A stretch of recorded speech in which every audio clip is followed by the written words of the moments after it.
Welcome back to the podcast. Today I'm joined by Zara. Zara, how are you? Good, Jordan. Good morning. How are you? Good. Nice and crispy, toasty this morning in Melbourne. It is nice and toasty, isn't it? Today we're talking about an interesting one, and it's something that I think a lot of the time business owners would just assume that when we talk about managing remote teams, it's like an overseas team. Yep.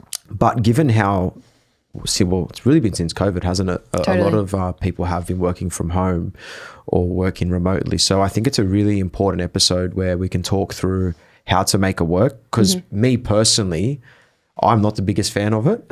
So I'll be devil's advocate. Yeah. I like to be in the office and talking to people and whatnot and being able to collaborate. I think that's awesome. Yep. But to give an overview of working, today's topic, I should say, is obviously managing remote teams and how to manage them effectively. Yeah. Do you want to give a brief overview of what it looks like, remote working and hybrid work trends in the country at the moment? Yeah, I think you've totally hit the nail on the head. It used to be something that I think was quite a unique or like a niche offering with the ability to work from home. Yeah. And then absolutely since COVID and other kind of recent global events, there has just kind of become this rise in and quite a big shift towards like remote and hybrid working. And I think it's now becoming quite a standard and an expectation within business and business practices. And there's a lot of businesses that are embracing it or trying to embrace flexible working arrangements, Yep. whether that be remote completely, whether that be hybrid where there's like 1 or 2 days a week, different teams kind of filter into the office at different components. But it's a trend I think that is impacting like all sizes of business. Obviously in certain industries in particular, if you're in front of a computer, then it's quite easy to work from home or from wherever. I mean, even just at Inflection, Petra, she's from Byron, but she lives in Bali at the moment and she works completely remotely. And so I think it's just a matter of, while it's an exciting transition, there are definitely challenges and hurdles that pop up, particularly for SMEs. So I think it's going to be a good conversation, I think, and maybe to chat through some of the challenges that have been faced in different businesses, but then also, I guess, how to establish a really strong remote culture. Yeah, for sure. What's your stance on it?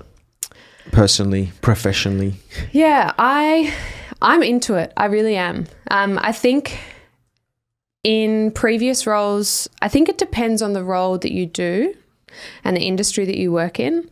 In a previous position, my job was extremely I did a lot of meetings. And so it was of an 8-hour day, I might spend 5 hours or 6 hours in meetings. Yep. So that's obviously much more engaging in person. So I really much preferred being in person in the office. And even though we had a hybrid working environment, I went in 5 days a week. Yep. Since then, I kind of have shifted and I quite enjoy the remote work. I find myself much more productive working from home. I guess I don't have the normal kind of interactions or distractions that would normally happen in an office where you overhear someone's conversation and, you kind of get involved, or you go up and you make a cup of tea and you have a bit of a chat for 15 minutes or 10 minutes with someone, like the water cooler conversation. And I think in the office, it's like you might go and get a coffee and you invite a few people out for a coffee. So I think it just depends on what different people like doing. Yeah. I think it highlights why it's so important to establish such a strong culture, especially when working from remote. Why do you think it's so important to really clarify what your values are and what the expectations are of the business? Yeah, I think because, like you said, you don't have those water cooler chats, or hey, want to grab a coffee and have that 15-minute chat. Yes, yeah. So how do we really establish those core values and what the expectations are? I'm curious more so about the expectations. Yeah, I think it's, culture, I think, is a bedrock of any team and any business. And I think even more critical when you're working remotely, because you don't have that face-to-face, that in-person interaction, which is how, relationships are built.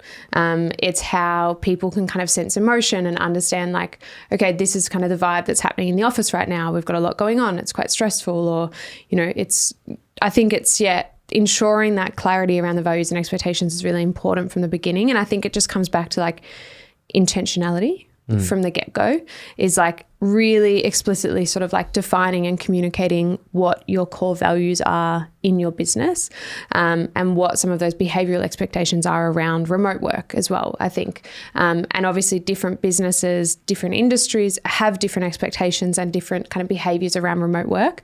And I think it depends what that remote work looks like. So as an example for, I guess going back to Petra and her example, is like she does a lot of execution work, but she also has a lot of like client communication. Obviously Bali is a time difference, so there's a 2-hour time difference. All of our clients are kind of based around Australia. So we have quite a few clients in WA, so the timeline matches up. It works that she kind of will take a bit of a break in the middle of the day, quite often go to like a Pilates class or go out for lunch or go surfing or something, and then come back. And she starts earlier, takes a bigger break in the middle of the day, and kind of finishes a little bit later. But I think having that remote sort of work policy, it's just kind of comes back to, you know, at a very basic level, like response times, meeting etiquette. You know, if you work remotely, is it okay for someone to join a meeting from a cafe? Is that something that you're comfortable with, or is that not okay? And just having those expectations set from the beginning. So I think it then allows the employee on the other side to say, okay, well, I know what my employer expects of me in this particular environment. Yeah. What's a good cadence, meeting-wise, to make sure that you're still having those, what do you call them, like virtual coffee catch-ups or regular stand-up meetings? How do you, we've spoken about this in a previous episode, but I think it's really important to double down and talk through what could be a week in the life of someone who works remotely from a meeting perspective. Yeah, I think I would say that you probably have more communication or set up communication as a remote team. So as an example, we have like an all hands team meeting once a week. But then I do like one-on-one conversations probably once or twice a week with the team as well. Yep. And so that's just kind of, obviously the bigger picture of a team meeting is to bring everyone together, but then those one-on-ones are probably more of those things that pop up randomly throughout the week. So I think it is really dependent on, you know, the type of work that you're doing, how heavy client communication you are. You know, if you're a sales rep and you're working remotely, you're obviously probably spending quite a lot more time in client communications and meetings. So maybe touching base with your employee every, you know, day might not be possible, and it might not allow them to work in their best manner either. So yeah, I think it's regular meetings, maintain that connection, which is important. That's what you need because, you know, I guess it's easier to get down on something that doesn't work out if you haven't got people to rally around you. Yeah. So I think it's like regular kind of stand-ups or, you know, all in meetings, just kind of informal kind of chat channels. So like, for example, Slack. I know one of my previous organizations during COVID, obviously when everyone kind of worked from home, we had kind of like, you know, there was like a girls chat channel and we just like talked about things that we were doing during COVID, and it was, you know, like we'd talk about like new products that we'd bought and if we liked them and how they went. But then I think, you know, depending on the scale of your size of your team and, you know, dedicated virtual like team building events is really handy. I remember during COVID when it was like full on lockdown, Melbourne, Victoria was the same as Sydney. I think Victoria may have been worse. Victoria was pretty rough. We were prisoners in our own home. Yeah. I remember like one of the first Fridays when everyone was working from home, or the second Fridays, was like Friday drinks. Yeah. And like everyone's drinking like a wine or a beer. Yeah. Weird times. I thought that was, like, I look back now, I'm like, I remember it and I'm like, dude, that was pretty weird. Yeah. Just drinking a beer. Yeah. On a Zoom call. Yeah, I think during COVID, everyone was kind of like leaning into trying to make it as best possible. Yeah. And trying to make all of those like the Friday night drinks and stuff, trying to bring that in. And I understand the purpose behind it was to create kind of like that genuine human connection outside of just work. Yes. Work conversations, which is important.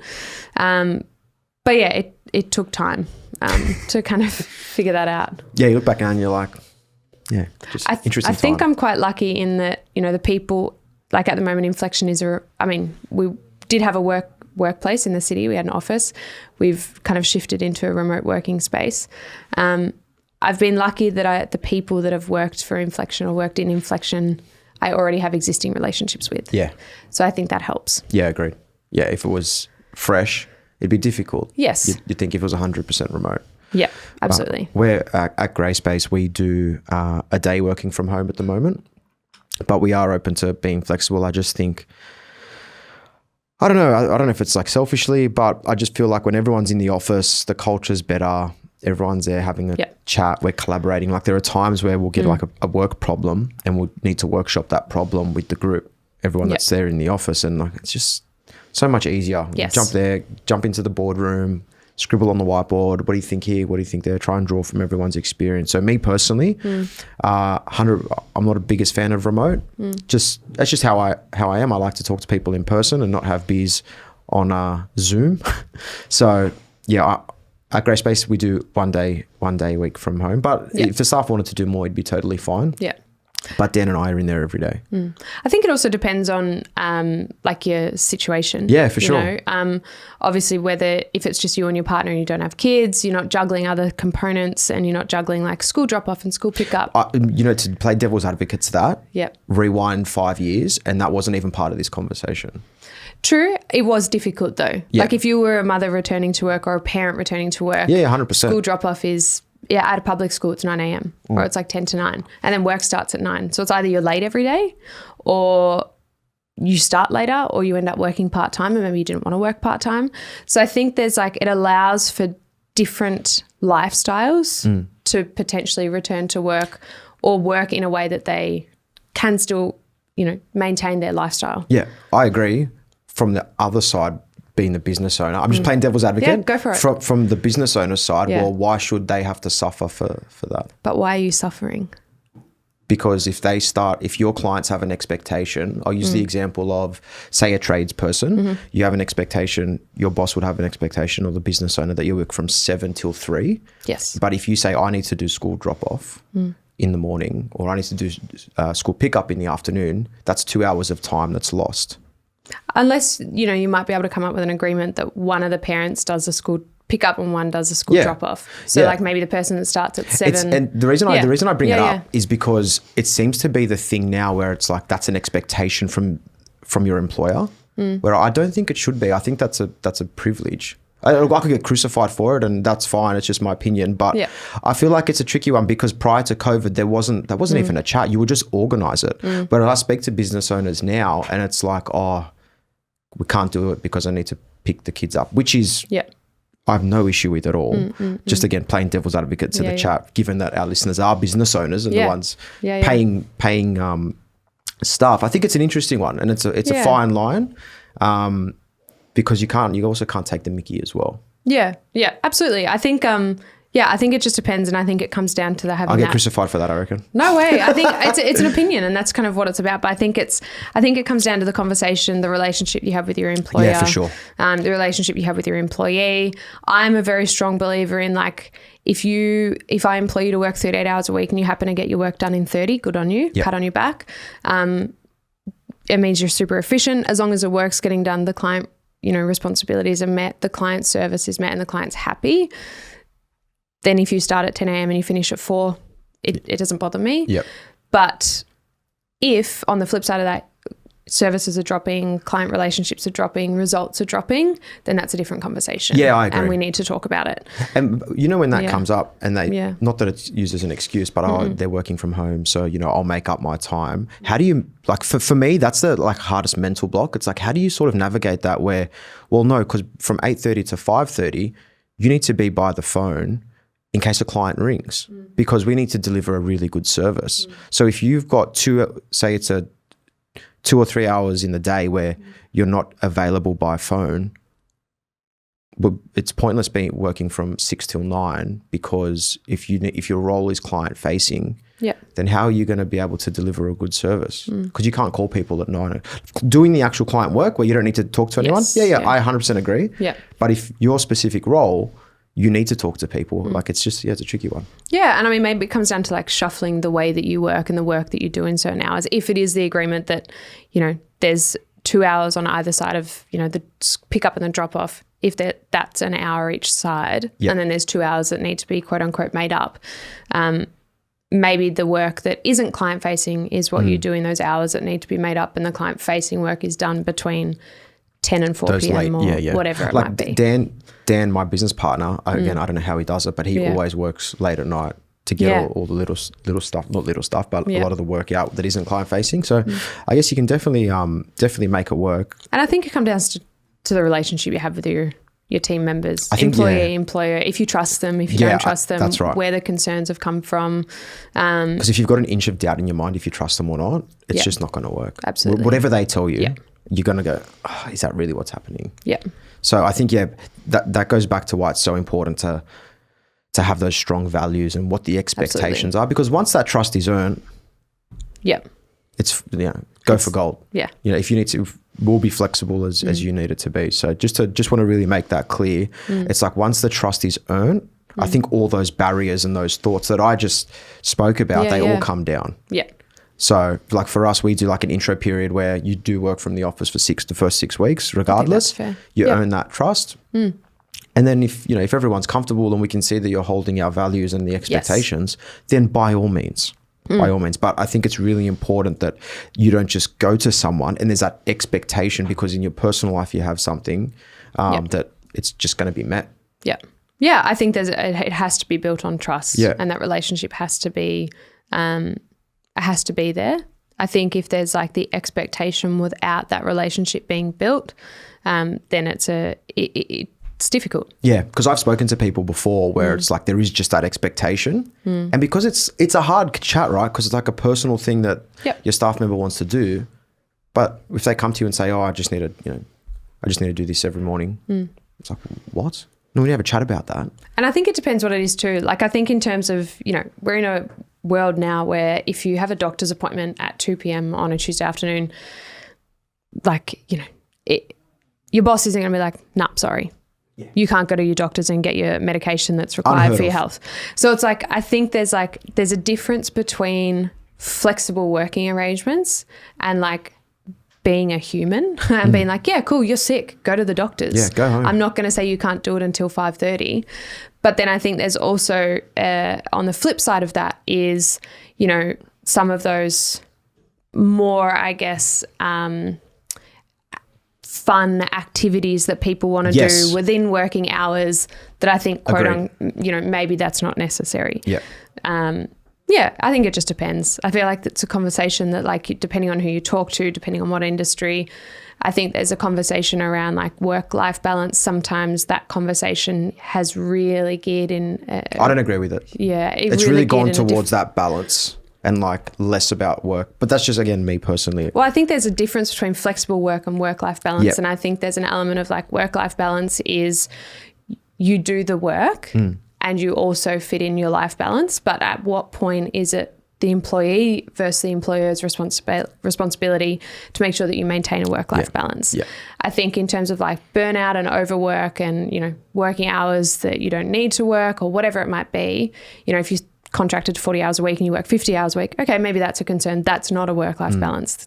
But it depends how frequent it happens. Yeah. Talking from the employer standpoint, like what we do, being business owners, in my opinion, I don't think I think work-life balance is important, 100%, but I think it goes in like periods.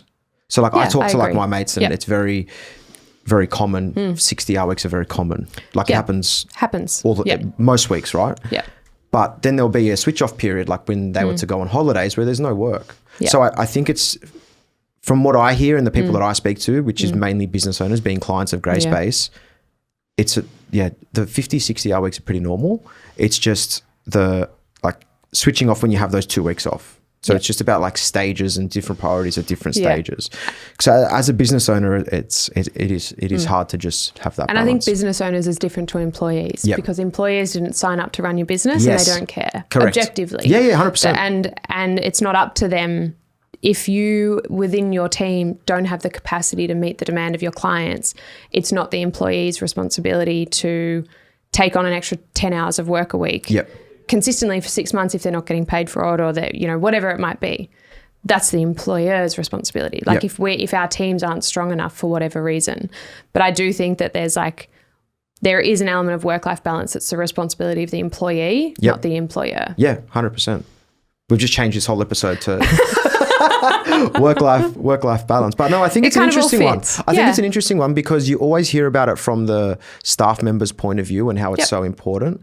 But flip side, being the business owner, it's just, it's different.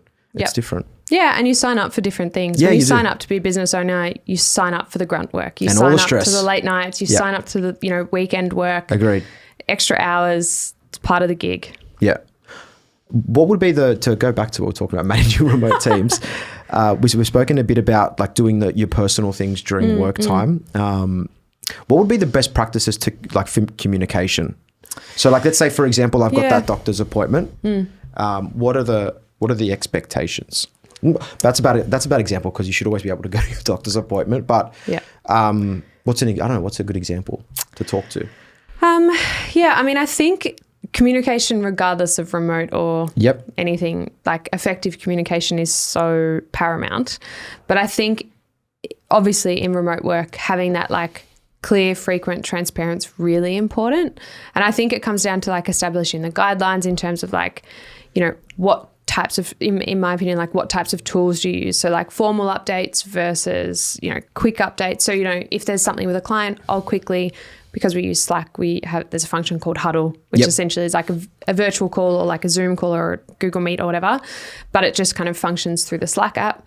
I can very quickly click that and have a conversation with my employee and it goes for like 10 minutes. And it's probably much faster than me having to type it out in an email or in a message. Voice messages work really well. It's what I do quite a lot is I send voice messages. But then, understanding, okay, well, maybe if it's, say someone's resigning, is that a video call? Is it an email? And I think kind of like establishing what type of communication is relevant for, or what type of method or platform is relevant. And then, maybe the frequency. Obviously, I think like important information and like how quickly that information, if a client's leaving or something, that's not something that just waits until your weekly one-on-one. It's straight away. So I think it's like information shared openly, consistently is really important. And then it depends what sort of communication it is as well. I don't know. What do you think? Yeah, I agree. I think it's about, you've got to not judge what you're going to say, but it really does depend. Like if it's a quick thing, then you just drop it in Slack. But if it's something more important, like your example, then you'd want to get onto that straight away. And I think it's also even more important in remote working is like reducing miscommunication, because it's obviously it can happen. Grammar's important. I mean, yes, grammar, general spelling. And if you struggle with that, download Grammarly. It's a Chrome extension that you add to Google and it tells you if there's something spelt wrong. But I think in terms of like reducing miscommunication, you were saying the other day that you have like an AI summarizing to like a Fireflies note taker. So then you're not reliant on someone furiously typing notes on something that you spoke about 5 minutes ago whilst you're still talking, and then they're missing what's currently being spoken about. So all of, whether the meetings are recorded, whether there's the summary notes that get sent to every party, I think that's really important, because if you miss something virtually or there's like a miscommunication or whatever it might have been, I think that those tools are really important, those software, whether it's like AI or whatever. We spoke about performance management, I think about a week or two ago, the last episode or the episode before. How do you go about monitoring performance and monitoring productivity for a remote setting? Speaking from, I guess, like my experience and like the roles that I've done, I focus on the results more so that, like, I guess how I said earlier, like instead of monitoring hours that people work, I focus on the results and the outcome. I think obviously goal setting is important, like goal setting for the individual, for the clients. So, for example, when we work with a client, we say, okay, well, this is the goal. If we're running paid advertising, this is the goal CPA that we're working towards. This is the goal kind of lead inquiry or number of sales or revenue or whatever it might be. But then we also have goals for the individual, like for the team members. We also have goals for the business, and then we kind of reassess those. But I think I primarily focus on the results that come out at the end of the day, because that is pretty self-explanatory in my mind. Yep. If you're not meeting the minimum expectation, the KPIs, then it's pretty obvious that something else is going wrong. Can I ask? Yes. So let's stay on that example. Say the KPI is to get 50 widgets done, and it's over an 8-hour day. But if they get them done in 4 hours, should they not have to work for the next 4 hours? Interesting. I think it depends. It's a good point. Because, in my opinion, that needs to be a conversation about, okay, yes, cool, like you're clearly under capacity. Yes. And that's great that you got it done, but that doesn't mean you can go to the beach for 4 hours. No, I agree. I think So that's why it's like, it's that fine line where it's like, okay, cool, but yes, I get it. We're the employers and they're the employees. Yeah. But at the end of the day, like, you're there to do a job, and if you want to excel at what you're doing, I think it comes down to that communication. Yeah. Right. Like, you need to adjust those KPIs. Yeah. And also, the reason that the KPI is decided by the employee and the manager. And if you've said, hey, you have to do 50 widgets in 8 hours, and then somehow it takes half the amount of time, well, then setting up those KPIs, there was either as a business, we overestimated how long that work took. Yep. Which means that our efficiency is better, which probably means that our profit margins are better, which is great. So then we go, okay, well, that we don't just say that you get 8 hours to do a 4-hour task. Let's revisit that together, and let's talk about what else could be done. Yep.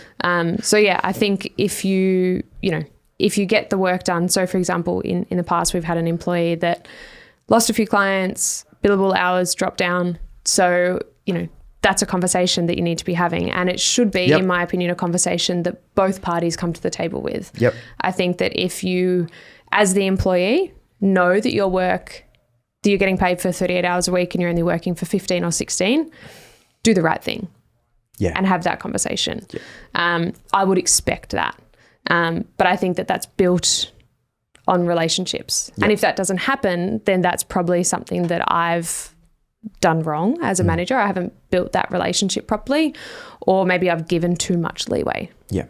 It's such a fine line. It's hard. It is really hard. Staffing is the hardest thing. Yeah. And I think it's a really good chat that we're having, because there's no right or wrong way to do it. Totally. And it's just so hard. And like, my mind, when I think remote working, that's where I go. That widgets example, I have no idea, unless like you're recording a screen or whatever you're doing. Like, and if that's over 3 months and you pay someone $100,000 a year and they're working at 50% capacity, that's a loss of what, $12,500 in labor cost. It's huge. And like, if you're a small business, that can be your entire profit for that quarter. That's why I'm just such, I wouldn't say that I take the opposite approach to it, but I'm always like cautious with it. And I think that's why I think, especially with remote work and just work in general, because you're never going to have eyes on everyone. Trust and having values is just so important. The communication lines are so important. Having the right tools in place, the right software in place, so you can minimize all of that, because there's always going to be people that are going to try and take advantage. Absolutely. Especially as you scale and you bring on more people. Not everyone's going to be great. And I think it does, like you said, it comes back to culture and values. Yeah. Like, that's the number one, is like, what is the culture of your team? How have you built that culture? Yeah. Have you tried to build a culture? And then what are the business values? And when you're bringing people on board, what are you doing throughout that hiring and onboarding process to make sure that that person meets those business values? And so I think what you do at Grayspace with like having that 6-week period of like, hey, we work in the office together, I think that's awesome, because it helps to kind of set the culture, it helps set expectations, builds relationships. They understand what their expectation is from their managers, whether that be you and Daniel, or one of the other senior advisors or senior accountants. And so I think that that's really important in developing that, particularly for remote work. Yeah, I agree. It's just a hard one, and staffing is so difficult. It's always the hardest. And for me personally, and people could disagree or I could be wrong, I think that's why I think the remote thing, just from what I've seen at scale, it's a tricky one. Yeah. And in terms of setting and like measuring KPIs, well, I think that should be done before, like regardless of remote or in person, like that should have been done beforehand. Yeah, I agree. And you really need to refine that. But yeah, it is a tricky one. It's hard. It's interesting because I'm thinking back to prior to Inflection, Because you've managed bigger teams than I've ever done. Yeah. So like, how did that work from a remote perspective? It was interesting because we had, so even post-COVID, so we had office in Melbourne, Sydney and Queensland, or in Brisbane. And it really came down to the culture. So the culture that we had in our Sydney team was almost like identical to the culture that we had in Melbourne. Majority of the leadership team was based in Melbourne, probably 70%. So Melbourne had a really strong culture. There was like really good, performance was really strong. Sydney was probably second to that. And then Queensland, we didn't have a strong leadership team there for the size of the team. So say we had like 25 people in that office, there was only 2 or 3 people in a leadership position. So whereas Sydney was a small team, we only had like 10 or 12 people, there was 2 or 3 leaders, as in like senior management in that office. So I think it was the ability to kind of set the expectation consistent. I think that's the thing, is like you have to consistently communicate expectations and values so much more than you think you do. Yeah. And I think that's a difference of in Sydney and Melbourne, because there was that leadership team consistently reinforcing it and showing people what that looked like. You know, in the end, we had to make the decision to kind of start reducing Queensland because it just wasn't a profitable team, which, you know, it just was an objective business decision that we had to make. When the cat's away, the mice, the mice are out to play. That's the saying. It's tough. It's really tough. And, you know, I had obviously teams everywhere in all of these 3 cities. And my Melbourne and Sydney team were really strong. Brisbane. Why do you think that was? I think it was because I was there. Yeah. In Melbourne, it was because I was there constantly, so I could have that constant communication with people, constant touch points. It was easier if something popped up, you know, which is just one of the challenges of managing teams remotely. It was if something popped up, I could walk over to, you know, my, you know, head of accounts table and be like, hey, we need to talk. This thing's just happened. And we just jump into a meeting room and it's solved on the spot. Sydney, it was and again, maybe it was, it's interesting, but I'm just kind of being like, Sydney, the leadership team members were people that I hired, I trained. They were under my management for 18 months before they moved into a leadership position. So they knew the expectation. Yeah. Whereas Sydney, I was taking on other people's... Sydney or Brisbane? Oh, sorry, Brisbane. Yeah. I was taking on other people's employees, and then having to kind of build that relationship, but build a relationship with people that potentially already had a particular way of working and they developed a certain kind of work ethic, I guess, which was tough. But yeah, I think it needs to be, KPIs need to be developed before the people are even brought on board. But I'm also just thinking back to another company I worked for, which was a completely remote agency.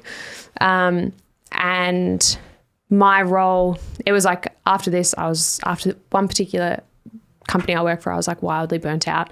I quit. I took a 50% pay cut. I went back to working like 2.5 days a week. Nice. Financially, it wasn't so fun, but it was like what I needed at the time.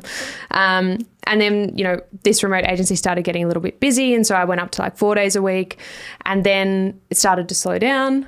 And after like the first 2 weeks it went from like 4 days a week of like billable work to 3 days a week. I pulled the owner of the company into a meeting. I was like, I've set up your CRM. I've like redeveloped all of our sales scripts. I've done all of these things. I don't have any work to do on day 4. I should not be working 4 days a week. A lot of people wouldn't be doing that. But people, But I guess it's just Netflix different. is going to be on in the background. Yeah. I've heard it all before. Yeah. I really have. And I think I got bored. That was the difference. Yeah, I would too. After the first week, I was like, okay, so Thursday, what am I going to do Thursday? Okay, I'm going to build out a CRM for this business. Built out the CRM, kind of set up all the automations. And then week 2 rolls around. I was like, cool, I'm going to redevelop all of our sales scripts. I'm going to do this, this, and this. And then week 3 rolled around and I was like, I'm bored. I had a meeting with her at like 10:30 and I was like, hey, this is what I've done over the last 2 weeks. Yeah. I now am like, you shouldn't be paying me. Like, that's why I said to her, I was like, objectively, you should not be paying me because either I need to take more of your work or you need to save on this salary for 1 day a week. Yeah. And I dropped back to 3 days a week. The reason I wouldn't say have a strong opinion, but I think how I do on this is because one bad apple in a team of 4 can ruin the business, can send them under. Because like that example, if they're at 50% capacity with whatever it is, if they're on 100,000, that's 50K. It's a lot of money. In dead money. That's an entire profit of a business. So it's just really important that you have a good culture, really strong communication lines. You're really trying to manage that performance in the best way possible. Because labor is 9 times out of 10, it's the biggest cost in your business. Besides if you're selling widgets, which we spoke about. So I think it's an interesting one. It's something that I'm forever like trying to manage. I know you've got a lot more experience in that than myself, managing big teams before. So in summary, are you a fan? Well, I know you're a fan. I'm a fan because of the flexibility of it. But I guess I'm a fan because I work with people that I trust. Amen. And I work with people that I have existing relationships with. And I think that's a massive caveat. I think that's a huge caveat. Caveat. However you pronounce it. Tomato, tomato, potato, potato. Grammarly. So yeah, I think that's a big difference is that I have these existing relationships with people, and so they kind of understand what my expectations are. If I was in a position where I was having to hire people from scratch and I never met, I don't know. Yeah. I feel extremely lucky that I haven't really had to do that much. Yeah, for sure. Well, my position on this is exactly the same as you. Everyone that works for us at the moment, more than comfortable for them to work from home and work remotely. If it was to be full time, I would say no. I wouldn't be comfortable with that. Again, because if I don't know them. Yes. Don't know them. Their trust hasn't been earned before. It'd be hard for me to do that. But yeah, it's an interesting one, and I think it's one that is forever changing, and especially with the big uptick in the last 5 years now. It has been some people won't take a job unless they can work from home, which was unheard of. Yeah. Like I was speaking to a client, and they're growing their business and they're trying to grow, but their office person has just gone, I'm not coming in more than 2 days a week. Are they reception for a building? More or like admin office person? Yeah, admin office person. Yeah. All right, next. Like it's not the right fit. Sorry. Yeah. The values don't align. So, and then I've had another story with another client where the person wasn't even working. I've just heard the bad stories and it just... Yeah. I guess my experience... Your experience is good. It has, but again, maybe it's good because I'm doing it in a different way. Yeah. Maybe if I was doing it in a way that a lot of other businesses are doing it, my experience would be quite similar. I feel like we've covered a lot today. We did. And I thought that was a really good episode because it's important to play both sides, the good and the bad. Yeah. But yeah, if you're listening, good luck. And if you work it out, let us know because it is going to, well, for me anyway, it's a forever work in progress. Yeah. Staffing in general. Yes, 100%. 100%. Good stuff. Thanks, Jods. Thanks for watching this video on the Rask Network. While you're here, don't forget to like and subscribe so you can get videos each and every day on business, finance, investing, and so much more.